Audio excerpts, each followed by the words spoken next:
जय हिंद साथियों, भारत अकेडमी के यूट्यूब चैनल पर आप सबका पुनः स्वागत है।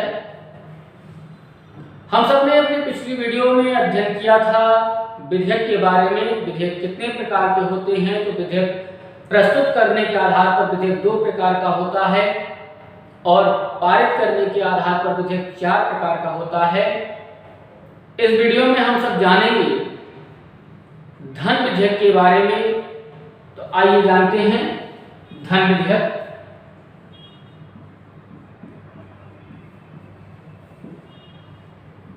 धन विधेयक मनी बिल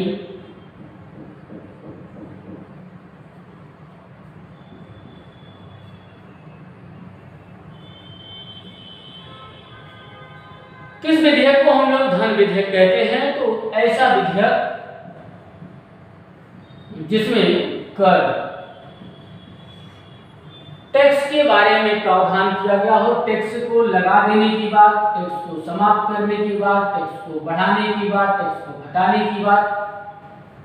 ऐसा विधेयक जिसमें कर को बढ़ाने की बात, कर को घटाने की बात, कर को समाप्त कर देने की बात, कर को लगा देने की बात की गई हो, तो ऐसे विधेयक को धन विधेयक कहते हैं।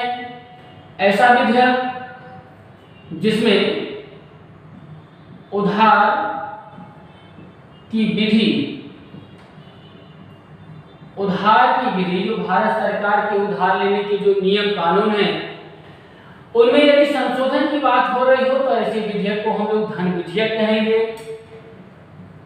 ऐसा विधेयक जो संचित निधि, इंग्लिश में कहें तो कंसोलिडेटेड फंड, और आकस्मिक निधि में पैसा डालने या इसमें से पैसा निकालने की बात करता हो, तो ऐसे विधेयक को हम लोग धन विधेयक कहेंगे। ऐसा विधेयक जो किसी खर्च को संचित निधि पर भार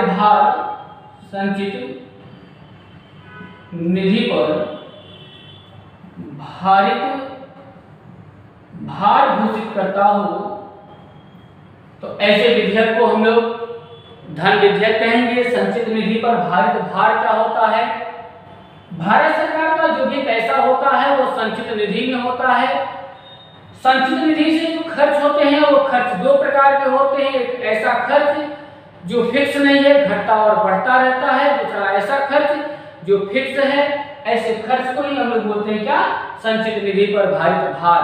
तो किसी खर्च को यदि संचित निधि पर भारित भार घोषित करना हो, तो ऐसे विधेयक को हम लोग बोलेंगे क्या? धन विधेयक। इसमें आगे देखते हैं यदि जुर्माने की बात की गई हो, किसी विधेयक में जुर्माने की बात की गई हो, पेनल्टी की बात की गई हो, लाइसेंस की बात की गई हो, स्थानीय प्राधिकरणों के कर की बात की गई हो, स्थानीय प्राधिकरण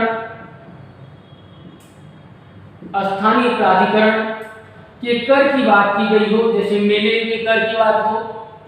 जुर्माने में भी आर्थिक दंड होता है, तो आपको पता है आर्थिक दंड से भी पैसे की प्राप्ति होती है, लाइसेंस शुल्क से भी पैसे की प्राप्ति होती है। लेकिन ऐसे विधेयक को हम लोग धन विधेयक नहीं कहेंगे। तो हमने जाना कि धन विधेयक किसे कहते हैं? तो ऐसा विधेयक जिसमें कर लगाने, कर को समाप्त कर देने, कर को बढ़ा देने, कर को घटा देने, उधार की विधि में उधार लेने के जो लॉ है उसमें संशोधन की बात हो, संचित निधि कंसोलिडेटेड फंड में रुपया डाल देने की बात हो, निकालने की बात हो, आकस्मिक निधि से पैसा निकालने, इसमें पैसा डालने की बात हो, किसी खर्च को जो है संचित निधि पर भारित भार घोषित कर देने की बात हो, तो ऐसे विधेयक को हम लोग धन विधेयक कहेंगे।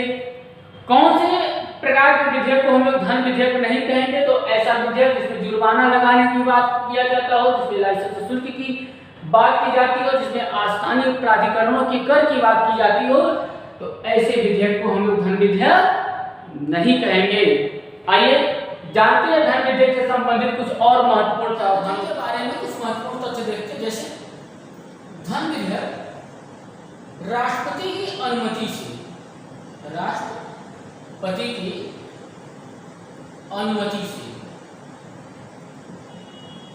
अनुमति से लोकसभा में प्रस्तुत किया जाता है। लोकसभा में क्या किया जाता है? प्रस्तुत किया जाता है। अर्थात यहाँ दो कंडीशन है। पहली बात तो ये राष्ट्रपति की अनुमति से प्रस्तुत किया जाएगा, और दूसरी बात सिर्फ और सिर्फ लोकसभा में पहली बार प्रस्तुत किया जाएगा। धन विधेयक राष्ट्रपति की अनुमति से प्रस्तुत किया जाएगा, और वो भी कहाँ? तो लोकसभा में प्रस्तुत किया जाएगा। और देखिए कौन सा विधेयक धन विधेयक होगा? कौन सा विधेयक धन विधेयक होगा? कौन सा विधेयक धन विधेयक होगा? यह निर्धारित करने का काम लोकसभा अध्यक्ष का है। यह निर्धारित करने का काम लोकसभा अध्यक्ष का है। साधारण से शब्दों में कहे तो ना खाता ना बही, जो लोकसभा अध्यक्ष कहे वह सही। लोकसभा अध्यक्ष यदि किसी विधेयक को कह दिया कि यह धन विधेयक है, तो वह विधेयक धन विधेयक है। तो आपको यहाँ एकदम क्लियर हो गया कि कौन सा विधेयक धन विधेयक होगा, तो जिसे लोकसभा अध्यक्ष कहेगा वही विधेयक धन विधेयक होगा। धन विधेयक के संदर्भ में राज्यसभा कितनी शक्ति रखती है? धन विधेयक के संदर्भ में राज्यसभा कितनी शक्ति रखती है? तो धन विधेयक के संदर्भ में राज्यसभा धन विधेयक को संशोधित नहीं कर सकती, इसको खारिज नहीं कर सकती, अर्थात इसमें अमेंड नहीं कर सकती, इसको रिजेक्ट नहीं कर सकती। बहुत कर सकती है तो क्या?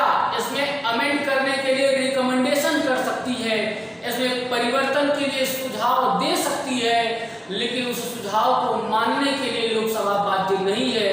चाहेगी तो मानेगी, चाहेगी तो नहीं मानेगी। फिर राज्यसभा क्या कर सकती है?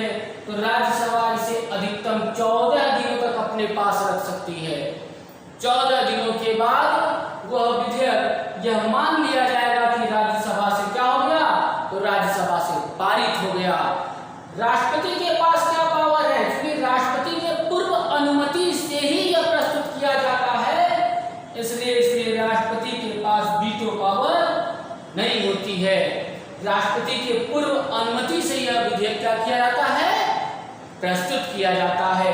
तो इस वीडियो में हमने जाना धन विधेयक के बारे में। हम शीघ्र ही मिलेंगे आपसे और जानेंगे वित्त विधेयक के बारे में। तब तक के लिए धन्यवाद। जय हिंद।